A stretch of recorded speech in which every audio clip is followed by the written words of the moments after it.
Hello, hello les amis, bienvenue à notre leçon de l'école de sabbat, leçon du 26 février, mercredi. Si tu m'adores, c'est le titre de la leçon d'aujourd'hui. J'avais annoncé dans l'introduction de sabbat après-midi que nous allions avoir des moments clés par rapport à ce conflit entre le bien et le mal. Voici un, puisqu'on est dans Matthieu 4 et Luc 4 qui raconte l'histoire de la tentation de Jésus après ses 40 jours de jeûne de réconsécration. C'est plus un moment de totale dépendance et de relation avec le Père qui le préparait pour cette aventure spirituelle de 3 ans et demi qui était devant lui. Et donc Jésus avait besoin de ça, de vraiment se focaliser dans cette mission, de se détacher de tout ce qui était, je pense, son train-train humain, jusqu'à son baptême, pour qu'il puisse se consacrer 100% sur sa mission. Et donc, il y a tellement de choses qu'on pourrait dire par rapport à ces deux récits. Bon, c'est un petit détail, mais d'ailleurs, on voit que certaines tentations sont inversées selon Matthieu ou bien Luc, mais peu importe. Mais on voit que Adam et Ève ont été tentés quand ils étaient dans le jardin d'Éden, pas fatigués, pas affamés, pas assoiffés, pas, à mon avis, angoissés, oppressés par une mission quelconque. Ils étaient juste là en train de jouir de leur vie et accomplir des tâches que Dieu les avait laissées pour le démarrage de l'humanité. Tandis qu'en parallèle, Jésus, qui va être tenté comme le premier couple par rapport à un besoin physique qui est celui de se nourrir. Donc Jésus qui avait vraiment faim, était vraiment fatigué, qui avait besoin de reprendre les forces. Donc Satan va aussi utiliser un petit peu le même chemin, mais sauf que Jésus, plus tard, il va dépendre totalement de Dieu. Et surtout, ce qu'il fait ici, qui est très important pour nous, il ne rentre pas en dialogue, il n'y a pas de conversation avec le mal. Donc c'est un principe que Jésus est en train de nous montrer. Ève, tout bêtement, de façon naïve, va rentrer en contact, essaie d'argumenter. Donc il y a des faux arguments qui sont posés. Et de la même manière, Jésus, quand il a faim, la première chose que Satan lui fait, c'est de transformer cette pierre en pain. Et c'est sur la faim extrême de Jésus, comme dit l'auteur de la leçon, que Satan va essayer de le titiller. Et à chaque fois, Jésus cita l'Écriture pour contrer cette tentation. Et à chaque fois que Jésus fait ça, Satan va échouer. Donc, de la même manière, quand nous sommes tentés, plus nous avons une relation intime avec Dieu au travers de l'étude de la parole, plus nous aurions lu, réfléchi, médité sur l'histoire d'autres personnes qui n'ont pas gagné, qui n'ont pas vaincu, qui se sont fait pris dans le piège par rapport à tous ces récits bibliques que nous avons. Ces personnes-là pourront être nourries de cette capacité à réfléchir, à puiser dans cette relation avec Dieu les forces nécessaires pour dire tiens, ça sent pas bon, ça c'est pas l'idéal, je vais pas rentrer là-dedans. Pourquoi? Il y a cette connexion, mais quand la connexion elle est faible, la tentation vient, même si nous sommes quelque part réveillés un petit peu dans l'esprit, ça joue pas, c'est pas bon, mais c'est tellement bon, c'est tellement confortable, c'est tellement appétissant, on va dire, le péché, que finalement, même si consciemment on sait qu'il ne faut pas aller dans ce chemin, on finit pour tomber dans le panier.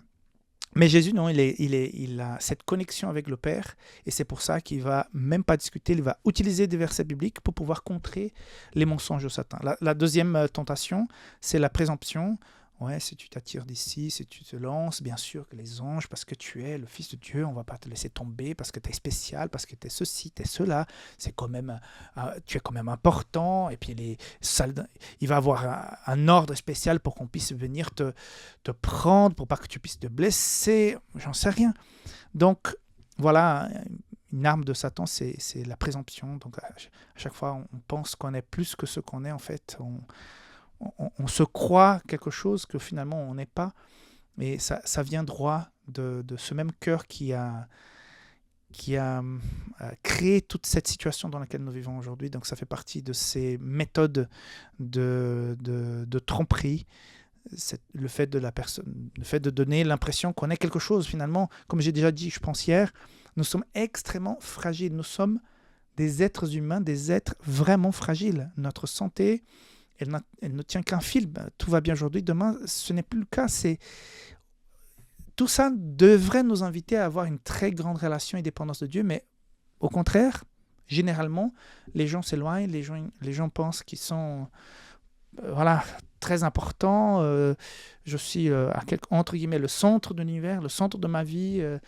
Tout doit venir à moi, voilà, que les gens me respectent, que les gens, et tout ce que je vais accomplir, l'argent que je vais gagner, les études que je vais faire, les gens doivent me respecter et tout. Voilà, on est vraiment dans cette notion de Satan, de dire, bah, et la troisième, c'est la plus frappante, c'est de faire en sorte que Jésus puisse se mettre à genoux et adorer Satan. Donc on comprend très bien que nous sommes dans un conflit dont l'adoration est au centre. C'est vrai qu'il y a cette question physique, cette question, on va dire, plutôt psychologique, émotionnelle, de présomption, mais là, c'est la question spirituelle, celle qui vient en dernier, qui est vraiment très forte, où Satan offre, voilà, t'es venu sauver la terre, mais je te l'offre.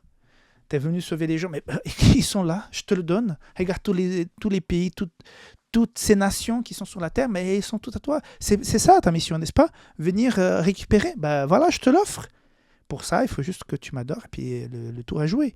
Donc, pas besoin de souffrir sous la croix et tout ça, passer par toute cette situation. Je te l'offre. Et Jésus, encore une fois, va se rattacher à sa mission, à l'écriture, à sa dépendance, et va pouvoir contrer cela. Et donc, j'ai bien aimé qu'on puisse mentionner Éphésiens 6,12 qui dit ceci: « Ce n'est pas contre le sang et la chair que nous luttons, mais contre les principats, contre les autorités, contre les pouvoirs de ce monde de ténèbres, contre les puissances spirituelles mauvaises qui sont dans les lieux célestes. » Voilà notre combat. Notre plus grand ennemi, c'est nous-mêmes, puisque si nous sommes fragiles spirituellement, Satan va prendre le dessus. Et nous allons prendre des décisions, pas obligées parce que voilà, Dieu nous a donné cette liberté de pouvoir prendre une décision, mais on sera fortement induit à faire telle chose, prendre telle décision qui vont nuire à notre vie, à notre santé spirituelle, parce que tout simplement cette connexion n'était pas bonne avec le Seigneur. Donc voilà. Le message d'aujourd'hui est assez fort, assez profond. On n'a pas le temps d'aller dans le détail. Mais ce que Jésus a passé dans ce désert, c'est donc la consécration. Il s'est préparé pour une bataille spirituelle parce qu'il a compris que son plus grand problème, ce n'était pas les hommes, mais voilà, Satan lui-même. Et donc, il s'est réfugié dans la parole de Dieu pour pouvoir contrer donc, les tentations de l'ennemi. Voilà 3 principes, 3 valeurs que Jésus nous laisse au travers de cette leçon aujourd'hui. Ok? Que Dieu te bénisse, j'espère que tout va bien à la maison, que tu puisses jouir de la paix de Dieu. Et on se voit bientôt pour la leçon du jeudi. Bye bye.